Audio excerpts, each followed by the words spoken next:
Of course, I'm not comfortable speaking on camera or from the stage because there was a part of me that still remembered it was dangerous to be the center of attention. Linda Ugelow is a speaking confidence and vocal coach and author of the book Delight in the Limelight. Formerly stricken with public speaking fear herself, she now helps entrepreneurs and professionals transform the experience of speaking from dread to delight, whether online or on stage, in the media or in the meeting room. I, too, don't believe that the fear of speaking is the villain. It's more the messenger that's pointing to those things in the past that have yet to be resolved. Linda holds a master's degree in expressive arts therapy, movement studies, and performed internationally for 4 decades with the women's world music group Libana as a singer, bassist, percussionist, and principal dancer. We learn to watch ourselves on video without cringing, because if you can't watch yourself, you're not going to learn as fast as if you could watch yourself without judgment. She hosts the podcast Delight in the Limelight to inspire and empower individuals on their journey to confident self-expression. It's not like there's right ways or wrong ways to be on camera. But I think still, if I was going to pick one thing, it is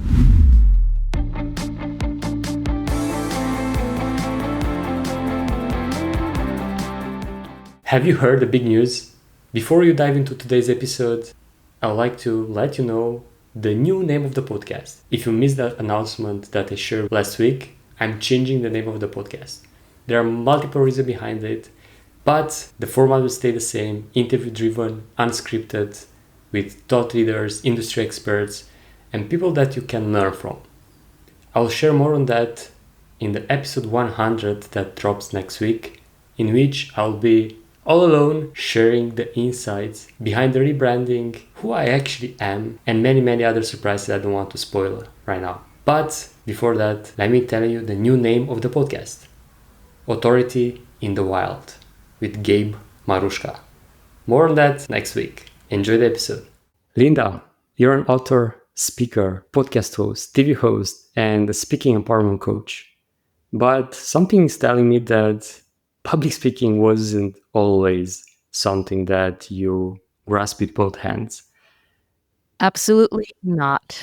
And I know they found a way to overcome that fear of public speaking that so many people face. And before I will ask you how you did that and how others can do the same, I'd like to ask you something else. Why you took that step in order to overcome this fear? The reason why is because I was already putting myself out online to build my business. So I already had my website, but once you have a website, you need to let people know that you exist.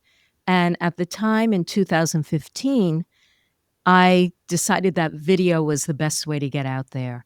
And while I was learning about making videos and getting used to being awkward on videos, which I felt very awkward, a new technology came out that was called live streaming. Now live streaming is everywhere, but then it was completely novel. So I was putting myself out on live stream, and I found it terrifying.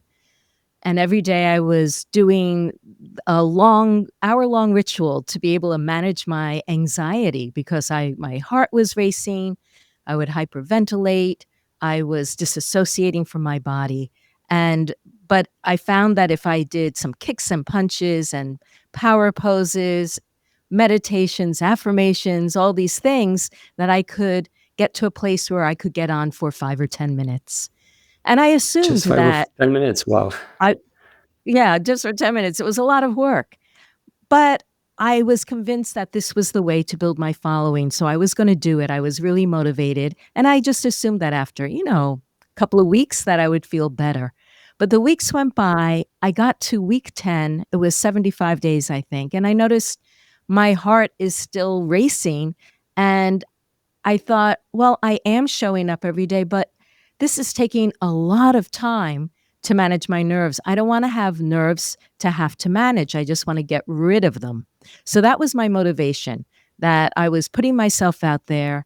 Everyone said, do it scared, feel the fear and do it anyway. All of these things. Use fear as fuel for speaking. And I tried all of these things and I found that it wasn't sustainable. I didn't want to feel afraid. I just didn't want to feel afraid anymore. So that was a big motivation. That was the main motivation. Thank you so much for sharing. And especially because this is so common advice, right? In order to, I don't know, overcome certain type of fear, you have to face it, you have to go out there and just, I don't know, practice, practice, practice. But at some points, our mind and our body will probably just give up because you cannot go through the same fear forever.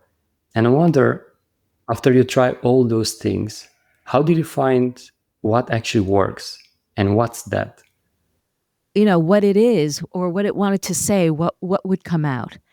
So I did that. I closed my eyes. I asked that question. And what came back was, you're going to be attacked. And I thought, where have I been attacked? And suddenly I remembered my sisters attacking me as a kid whenever my mom put me in the center of attention, saying, Linda is such a good girl. Why can't you girls be more like Linda?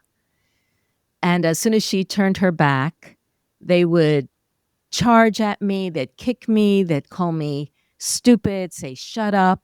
And all of a sudden it was like, duh, of course I'm not comfortable speaking on camera or from the stage, because there was a part of me that still remembered it was dangerous to be the center of attention.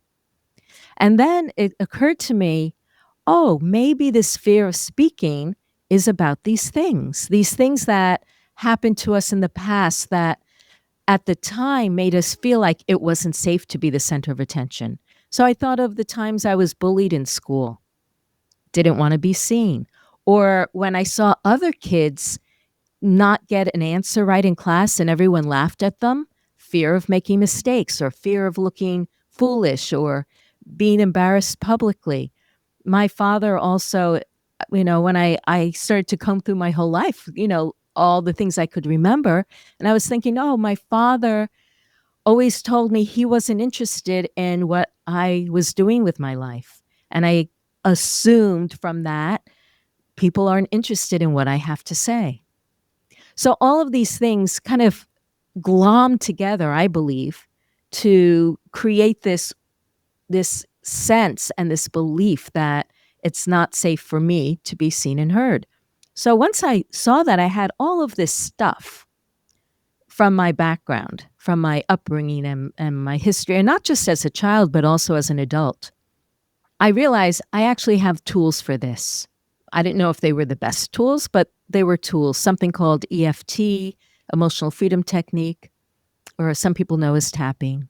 I had been doing kind of inner parenting, creative visualization for a long time. I did journaling, I did forgiveness, and I thought, okay, now that I know I've got stuff that I've got to, clear away, let's try all these modalities.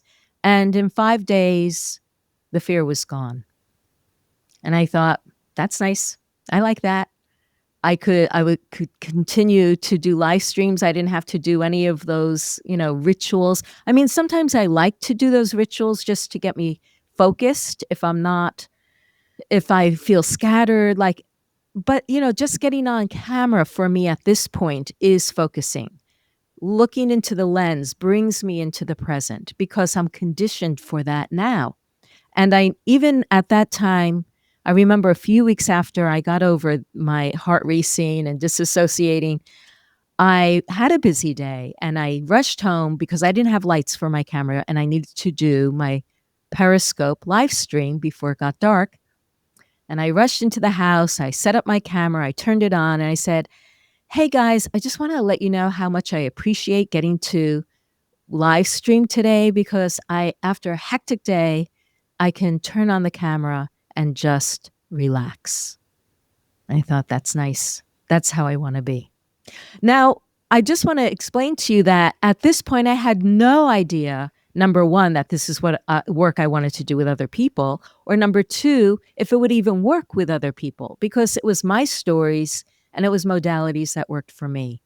It was only after I started to share that I had done this for myself and people started to ask, do you think it would work for me? And I said, I don't know. Let's try it out. And it worked. And mostly it was people who wanted to get on video, who wanted to be online or on live stream. And then a little few months down the line, someone said, well, I don't want to do videos, but I do want to speak from a stage. I want to be a speaker. Will it work for me? I said, I don't know, but let's try. And it did. So that's how one thing led to another. And I decided at that point, if I was going to help speakers, I needed to learn what it involved to be a speaker, because I knew what it involved to make videos or go live stream, but I didn't know what it was like to be on stage as a speaker, only as a performer. So I started to take a lot of speaking classes just so that I could learn what that experience is like so I could help them. But of course, in the meantime, I became a speaker myself. I really like that you did that inner work and realized what actually was holding you back. Because, and I'd love to put this for those listening into a more easy to follow practical approach. Let's say the first step. You go deeper than the surface level fear, which was the anxiety, the fear of speaking in public, and so on. Now, how someone can actually identify the subconscious fears that are holding them back. In your case, was the upbringing, the experience that you have with your sister and in school and so on. How someone that is listening to us can apply the same principle to really identify what's holding them back, or more specifically, how you help your clients in order to uncover those fears. Yes. You know, I really like that you started this question out saying that you don't stay at the surface, because I, too, don't believe that the fear of speaking is the villain. It's the messenger that's pointing to those things in the past that have yet to be resolved, and they haven't yet gotten resolved. They weren't able to be resolved for whatever reason in the past.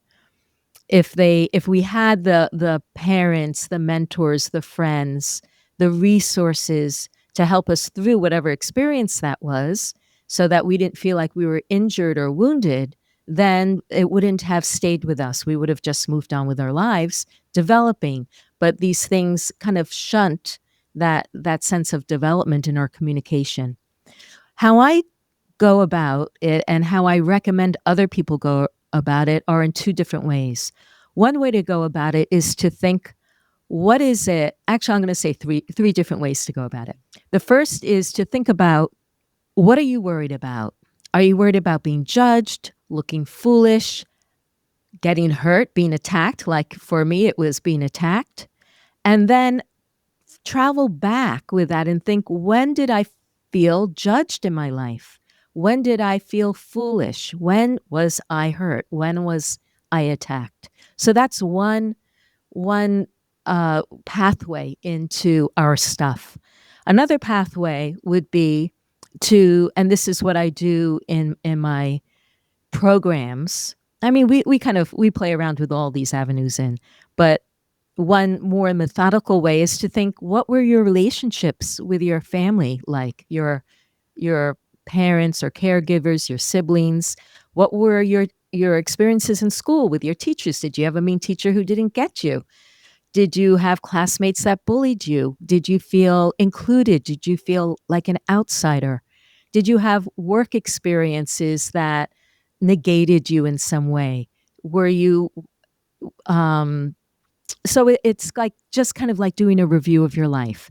The third way is to think in a more kind of creative fashion, the creative visualization of, think of a time where you wanted to speak up, but you felt like you couldn't, or you spoke up and it didn't go so well.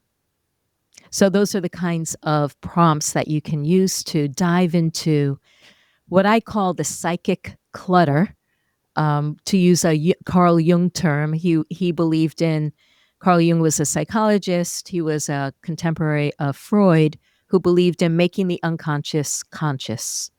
So that's why I think of it as the psychic clutter in our being, that are all these pieces that have led us to believe that, or that are sticking around and getting triggered when we want to get on video, or we want to have a client meeting, or we want to give a presentation, or even we're at a networking event and we're introducing ourselves to the group. That is a big place of fear for many people.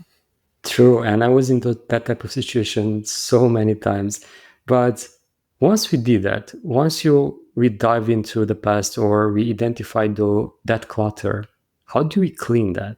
How do you went from that situation into one that we are comfortable and have that confidence to actually present ourselves in a group scenario or go live streaming or speak on stage and so on?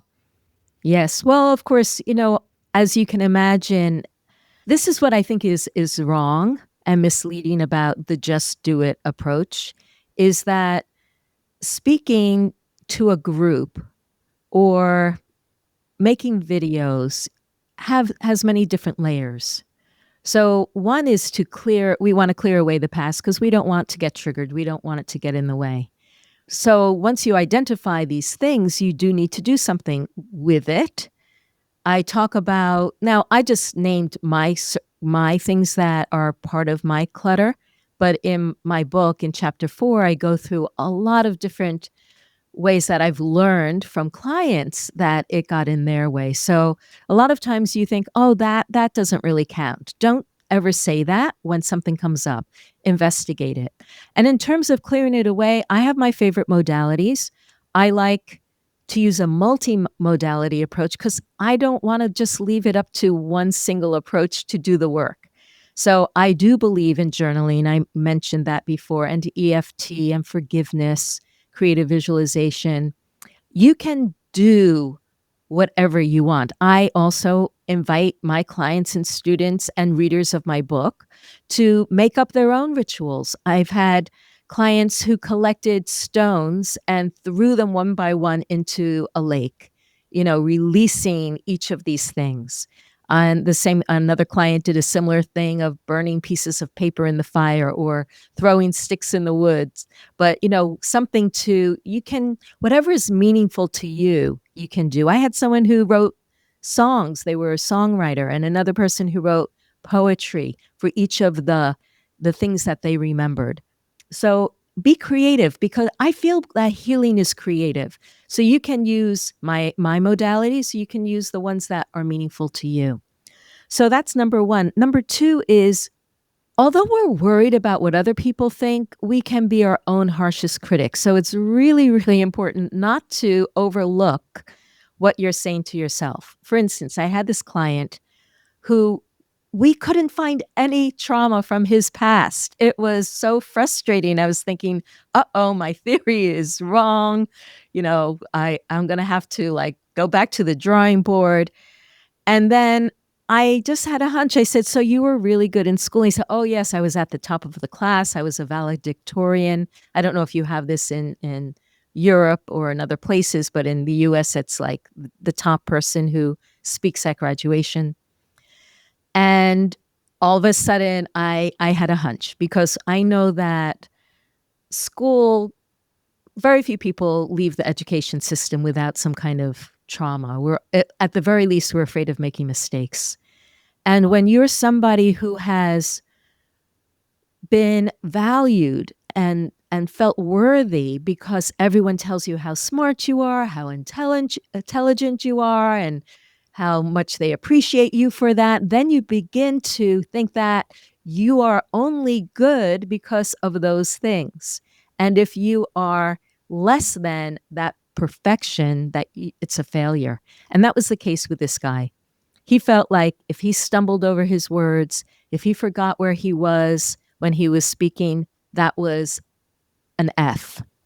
That was an F grade. And that fear of not being perfect made him stumble down into spiral down into this fear of presenting himself, that he wasn't going to be perfect. And so I asked him, what are you thinking inside your head, like before you speak or during speaking? And it sounded like, "You're not a good speaker. Look at your business partner. He's a natural, so much better than you. You're dull and boring. You messed up. People are going to see you're nervous." These kinds of things. Now, when we say these things to ourselves, it's so familiar that we don't notice that we are actually bullying ourselves. Because if I said that to you, Gabe, you're not a good speaker. Look at your partner, so much better than you. You're dull and boring. I mean, you would probably say, "Ooh, I don't want to be around Linda." Who wants to be around someone like that? But you're carrying that person around inside your head all the time. So you really, really need to commit yourself to being an inner ally. How would you want someone speaking to you, and be that person to yourself? So that's number 2. Number 3 is how we begin to delight in the limelight, which is the name of my book and my podcast. And that is to explore what feels good in speaking. So the first thing that feels good in speaking, I believe, is feeling grounded and present in your body. So you practice feeling grounded and present in your body. The next thing that feels good is being able to take in attention with a feeling of benevolence. Like it's a nourishing thing. It's a loving thing. Like take in the love rather than assume judgment. We got rid of the judgment, got rid of your own judgment, and then you have to swap it out for what's going to feel really, really good to you. And then you need to allow yourself a play space to explore how you like to express yourself, how you like to use your voice. When the more we tune into the vocal production, and our voice is our speaking instrument, the more we have fun with speaking in public. Because I'll give you an example, Gabe. I'll just say that last sentence. The more you play with your voice, the more you have fun. The more you play with your voice, the more you have fun. The more you play with your voice, the more you have fun. The more you play with your voice, the more you'll have fun. So just that little demonstration, you can tell that I was emphasizing different words in the sentence that bring out different meaning. And every single sentence that we say can have that kind of play. And when we get into that enjoyment of speaking, we are eager for the opportunities to use it because it becomes our artistic expression. And speaking of that, you have, let me try to see if I remember the quote in your book, is something like overcoming your fear of speaking is nothing else than a fight for your true self to emerge. And I truly resonate with that because at the end of the day, trying to be someone else when you speak to a crowd or when you are even in front of a single person, that try of becoming someone else will just put you in a situation that you feel uncomfortable because you just put the mask instead of just being yourself and show that to others.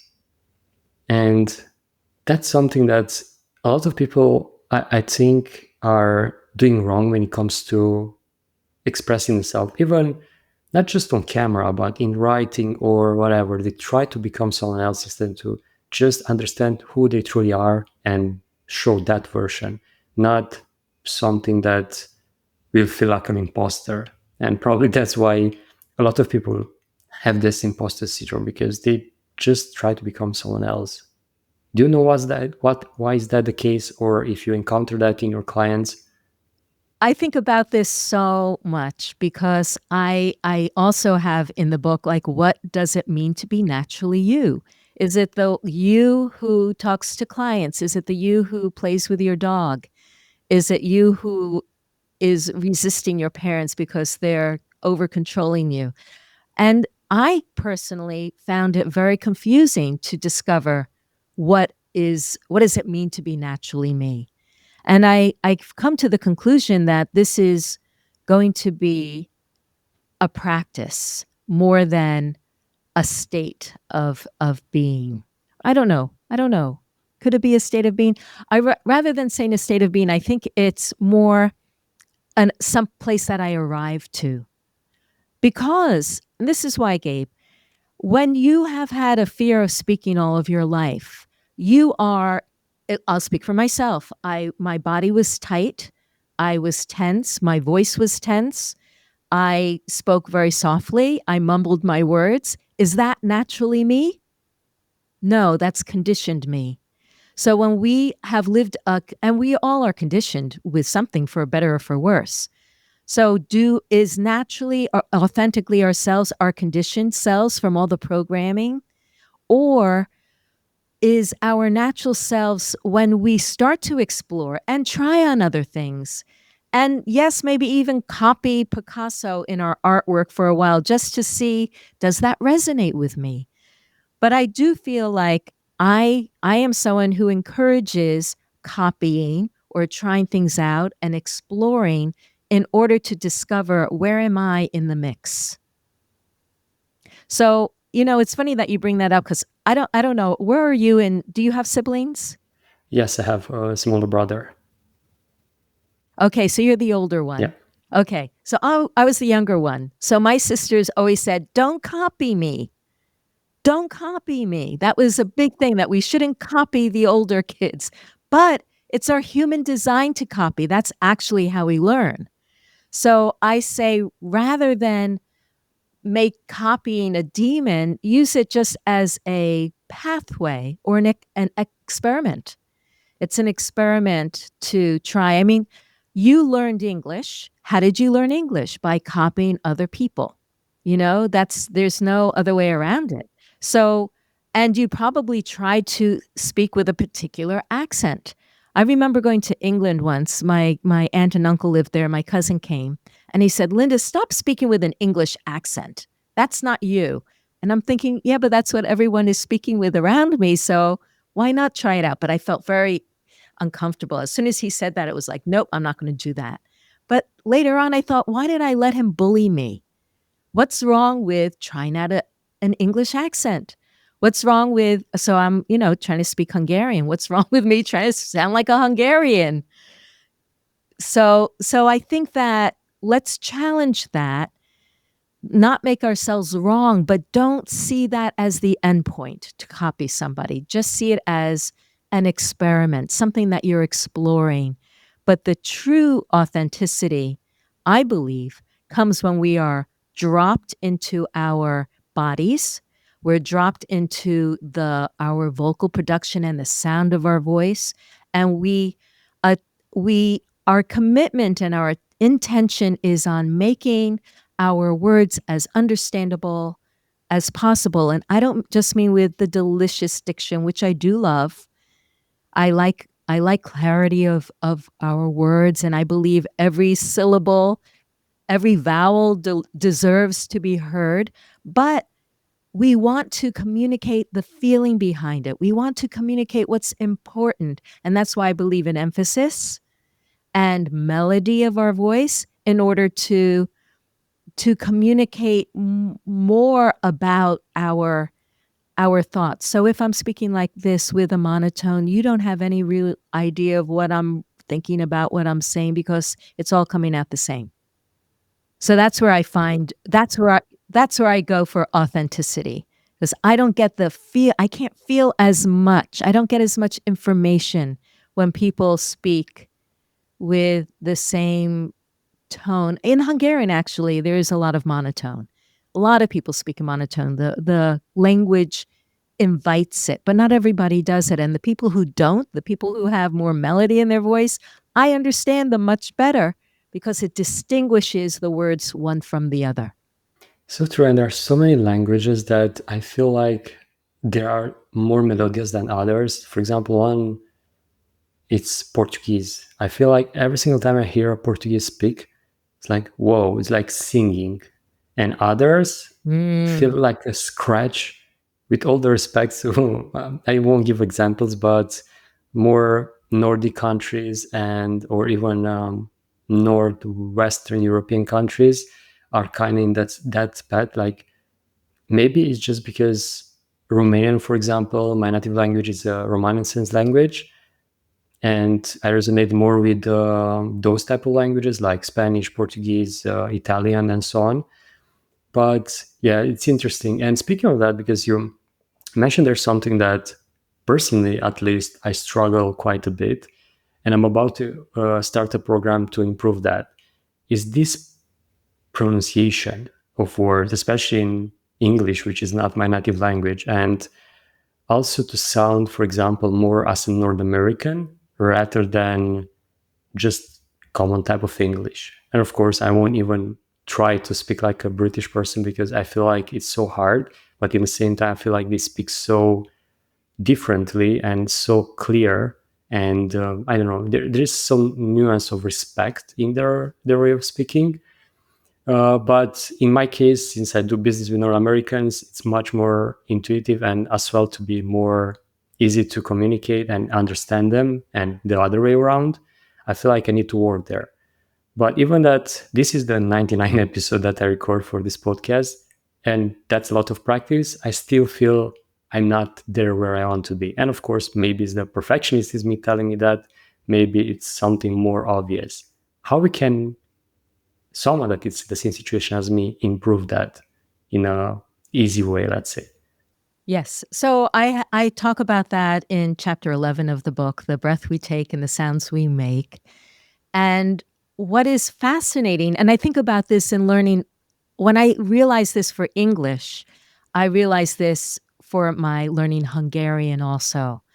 So every vowel, and of course, there are going to be different accents, different English accents, there are different American accents, but and I don't think it really matters as long as people understand you.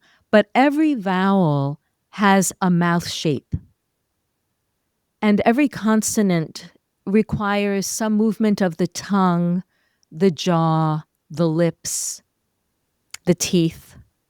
And if you slow down a little bit, like just open a book, open my book, open my book 11 of chapter 11, and I invite people to read out loud slowly.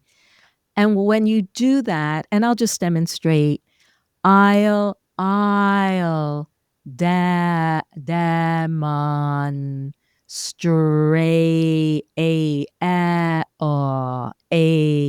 And I just like get familiar with the shapes of the vowels. That's why I said before, every vowel deserves to be heard.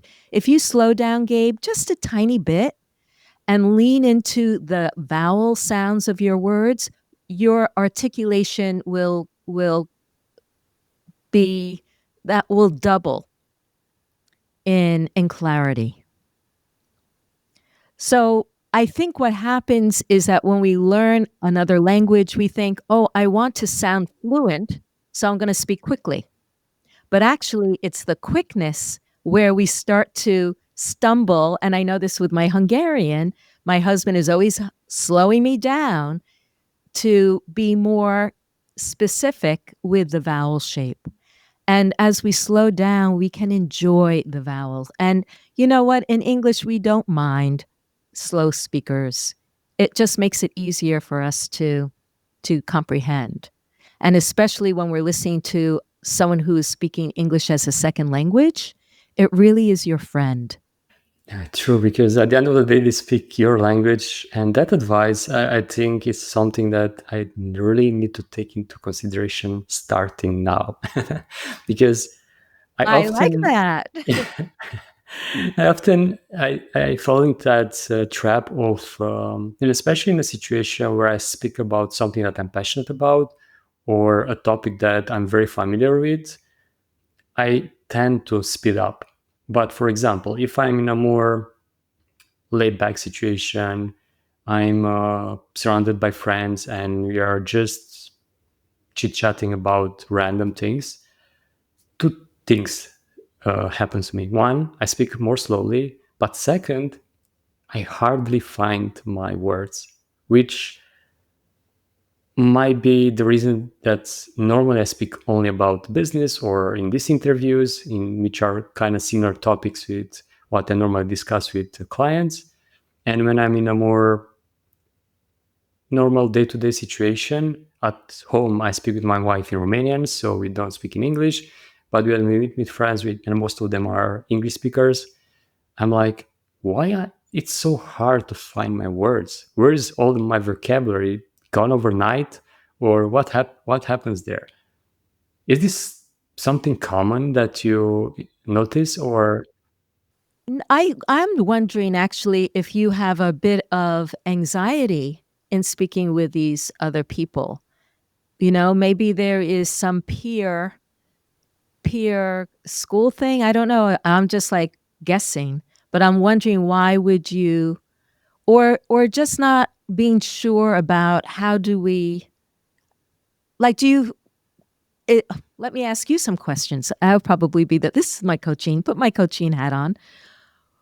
When you lose your words, is it when they turn to you and they say, Gabe, what do you think about this? Or what's the specific situation? I think I know now. Like I just go back a bit and I realize that this often happens when I'm speaking with native speakers. When I'm surrounded by someone that is also using English as a second language, probably my confidence is bigger because I kind of, and I think probably some of the traumas that were in school and someone was like smarter than me, or that perfectionism and the grades. Uh, if I don't know, back then we were like grade from 1 to 9 to 10, and if it was a 9 or 8, wasn't good enough. Like 10 was the benchmark, and I think probably that's the reason, because obviously when you speak with a native speaker, oh, they're definitely way better than me. I might sound stupid. I'm not speaking well enough. I might fail. I don't know. So the level of confidence, even that they're good friends and friends for years, it's still not there. And now thinking about it, probably that's the case. I think you've hit the nail on the head. And that's what I mean by these are your good friends. They're not judging you, but you're carrying around the judgment from the past. So go into chapter 5 now that you know what it is and use some of those techniques that I recommend and see what happens when you use them. And maybe that will clear it up. I very well may do the trick. Thank you so much. And see of these type of things, like I know, and I was guilty of some big mistakes when it comes to starting my journey into speaking, not to mention in front of the camera, which I'm still not 100% comfortable, but definitely way better than 2 years ago. Um, and what are those classic ones, the biggest mistakes that you see people make when it comes to start speaking in front of a camera or on stage and in different public situations? Well, let's address the camera. And I did mention this before. I think that people think, oh, I should make videos, I should get on camera. And they think all you do is turn it on and you white knuckle through it. You know, you just do it. You do it scared. You do it not knowing what you're doing. I really think that the camera is not part of our human design. It's a new technology. And why not use the camera as a tool to understand how to get comfortable feeling awkward, how to use it. Because you wouldn't put a violin in someone's hand and say, "Okay, get on stage and play Twinkle Twinkle Little Star." I don't know if you know that song. It's Twinkle Twinkle Little Star. No, that song. You wouldn't do that. You would learn how to play it. And I feel like we get on camera not knowing how to play the camera. So what I recommend is, I mentioned this before, to turn on the camera and just relax and just say, I'm relaxing on camera. I'm going to like connect with myself. I feel my feet on the floor. I feel myself breathing. For those who are listening, my eyes are closed. If you can't see me, feeling that nice breath. That feels so good. And I know that the camera's on and I'm letting myself be seen. So something like that. So we build, I call it making friends with a lens. You look at the lens like it's your friend. You talk to it. You tell the lens what you appreciate about it so that you are not ignoring the lens. You're not being on video in spite of the lens. You are including the lens. The lens is this amazing technology. Let's appreciate it and wonder about it. And then imagine the people on the other side. So what I'm doing is I'm building out a camera presence with all of these things. How do I want to what's the energy I want to come across the camera? I mean, what do I want those people who may be watching this video, what do I want you to feel? I want you to feel my energy. I want you to feel my regard for you, my appreciation for you, because I wouldn't be here except that I am here to be of service, to be helpful. So it's like building this relationship. And then what is it to like how do I want to like you might see my hands waving around like how do I want to express myself with my hands? How do I want like how do I want my face to express? You know, what kind of energy, what do I want to feel from you or you to feel from me? And like both directions. So it's so many things that we can explore. Also, I have people I often love seeing what different people do. I mean, there's one YouTuber that's always looking off like this, or on TikTok, you see different kinds of personalities. And these are things that, as I mentioned before, we can explore our personality. We can explore what we bring to the camera. And so I recommend, I have a part of my program, we is Comfy on Camera. We make friends with the lens. We learn to watch ourselves on video without cringing. Because if you can't watch yourself, you're not going to learn as fast as if you could watch yourself without judgment. So that's a practice also. How do you learn to watch yourself without judgment so that you can build your skills? And then how do you begin to tell stories or be concise? Here I am, rambling on and on. I hope it's interesting information, but yes, it's also important to learn to be concise. If I was on a 5-minute radio spot, my answers wouldn't be lengthy like this. So you need to learn to practice. How do you accordion, like an accordion that can spread out or can come in, make answers that speak to what's being asked, but in either a short way or with more stories. So all of these things are things to practice.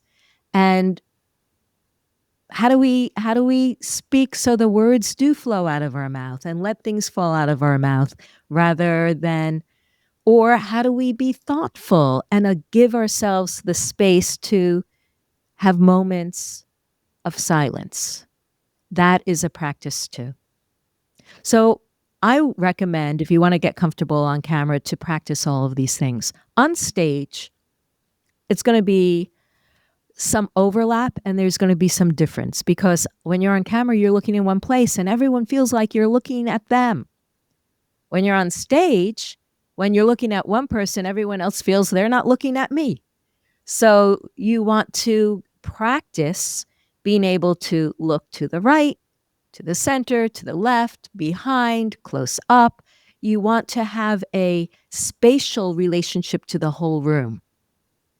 And that is a practice in itself. So things like that. So there are different tech skills that are needed for when you're in person and when you're on camera. And from all of those, if you were to take one or two, or choose another one, like what's the most common mistake people make? Like, for example, not sure, maybe it's looking off camera like I'm doing now, or unable to adjust the accordion that you mentioned from being very concise or being able to speak about a topic, including stories and make it so relatable to the audience. What are those mistakes that people usually make? And maybe you could choose one of them and how to overcome them, how to overcome that in a specific way. There's so many things to say about this. I feel like if you're concerned with how people are experiencing you, I think there's a hierarchy of things that we need. Of course, we want good sound. That's number one, right? If people can't hear you, they're not going to listen to you. Next, you want decent light, but you can get away with that. I listened to a hypnosis on YouTube, and the guy is practically in the dark. I don't care. I'm just listening. The sound is good. You want to be framed kind of central as both of us. I'm a little further or closer to the camera than you are. But, you don't want to be down here at the bottom. But maybe you do, if you've got the Leaning Tower of Pisa behind you, you may want to be showing what's up there. So it's not like there's right ways or wrong ways to be on camera. But I think still, if I was going to pick one thing, it is to be grounded in yourself. Because a lot of people feel like they are speaking from their head out to the ether, and it's not going through their body. But I want people to feel like they're speaking with their whole body. Whether or not they're moving or they're still, I want them to feel grounded and connected. Because when you are grounded and connected, then you are speaking from a deeper place inside you, and that touches a deeper place inside your listeners. True, because you're really in the moment and you connect way better with your audience rather than just being there for the sake of it. I don't know, maybe to churn content or to just, I have to tick this off the list. But yeah, being aware of the fact that you're actually talking to a human being, even that technically you're speaking to a lens, but behind that, it's a human being and you can connect through your words, through your gestures, and so on.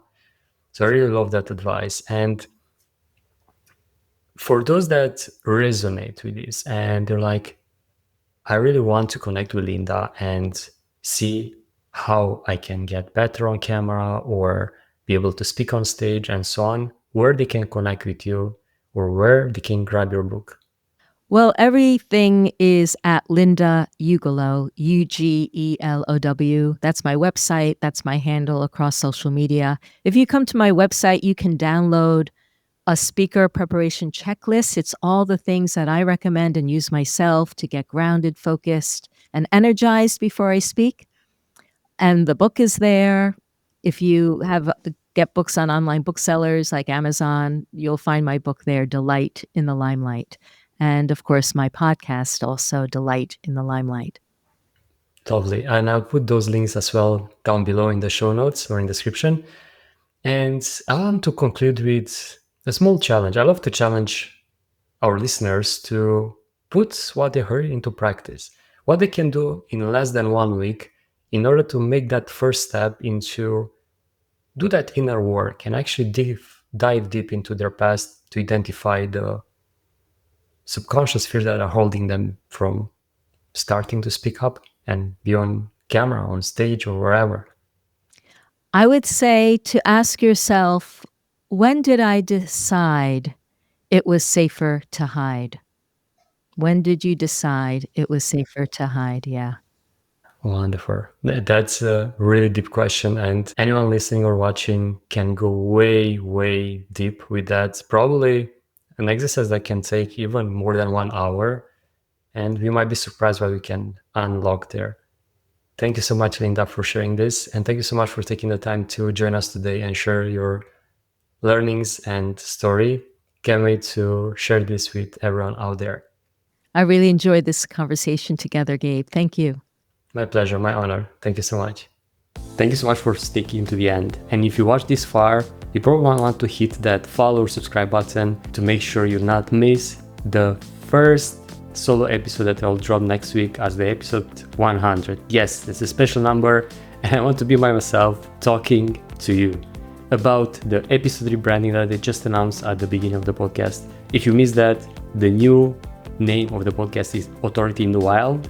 Thank you so much again for watching to the end. Make sure to subscribe and follow.